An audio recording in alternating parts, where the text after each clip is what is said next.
রাজ্যময় এক বিদেবে সাক্ষা দেখিয়ে সবাইকে পাগল করে তুলেছে।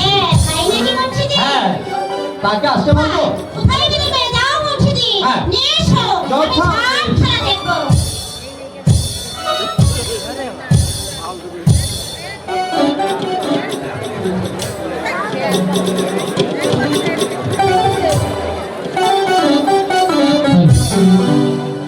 দিশাকে যে ব্যক্তি নিয়ে গেছেন ওনাকে বলছি আপনি দিশাকে সাজ করে দিয়ে দেন।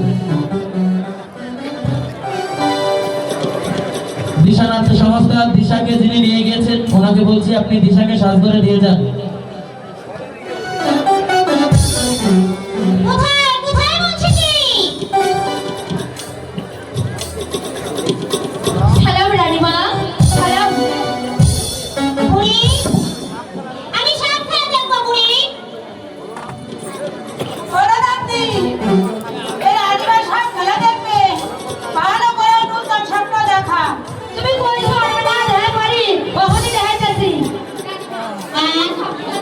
তাহলে এসো তারা আমরা দুজনে একসাথে সাপ খেলা দেখি।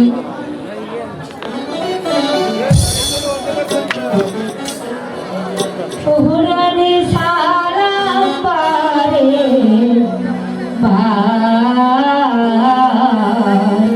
নামটি আমার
দিচ্ছি মা দাদি এই দেখো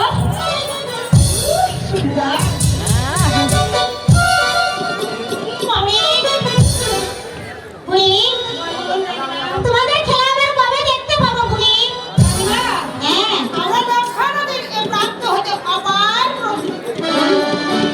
আবার পাঠালে আমরা চলে যাবো এখন তাহলে আমরা আসি রানীমা ঠিক আছে খালা হ্যাঁ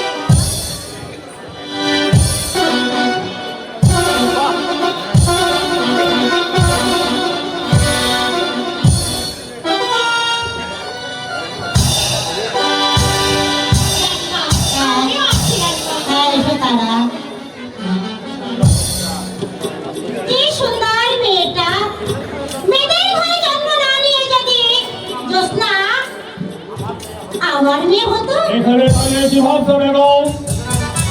ভাবছি মেয়েদের মেয়ে কথা এতদিন লক্ষ্মীর নাম শুনেছি আজ তার নাচ ও খেলা দেখে আমি এতই মুগ্ধ হয়েছি যে জীবনে কখন হয়নি সে তো অতি উত্তম কথা।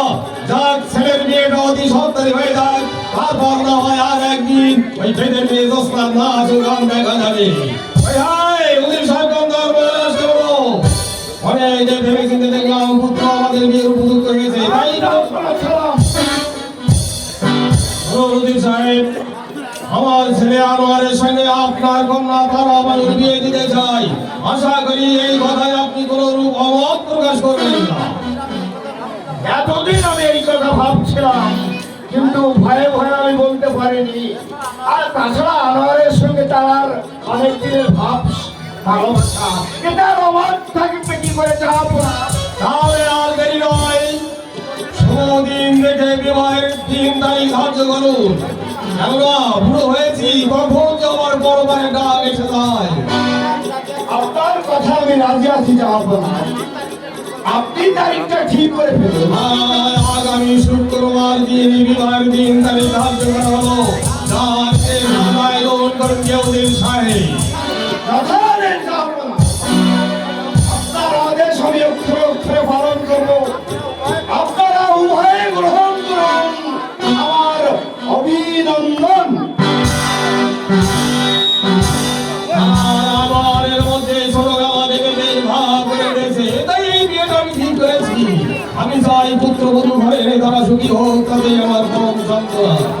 আজকে আমি ভুল করিনি তো বেগম?